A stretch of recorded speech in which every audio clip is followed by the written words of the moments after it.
Hello বন্ধুরা, তো আজকে আমি যে ভিডিওটা করছি এটা হচ্ছে আমি কি কি পারফিউম ইউজ করি সেটাই তোমাদের সাথে শেয়ার করব। তো ফার্স্ট সেটা হচ্ছে জাস্ট হার্বসের এই পারফিউমটা।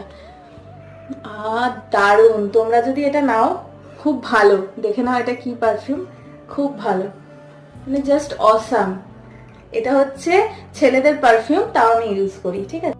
নেক্সট যেটা আমি ইউজ করি এটা হচ্ছে বেল্লা ভিটার ফ্রেশ। এটা হচ্ছে ইউনিসেক্স পারফিউম, তোমরা সবাই ইউজ করতে পারো, অনেকে হয়তো করো, জানো খুব সুন্দর পারফিউমটা, তো এটা আমি ইউজ করি। থার্ড হচ্ছে রিয়েল ম্যান। এটা হচ্ছে জেন্টস পারফিউম, কিন্তু আমার গন্ধটা দারুণ লাগে, এটাই আমি ম্যাক্সিমাম ডেজ ইউজ করি। এটা খুব চড়া গন্ধ, খুব ভালো লাগে, তোমরা ইউজ করে দেখতে পারো। আর এটা কিন্তু আমি কোনো অনলাইন থেকে কিনিনি, কোথা থেকে কিনেছি সেটা জানতে হলে কমেন্ট করো। ফোর্থ পারফিউম হচ্ছে জাস্ট অ্যান্ড হার্বস এর আর একটা সল্ট অ্যান্ড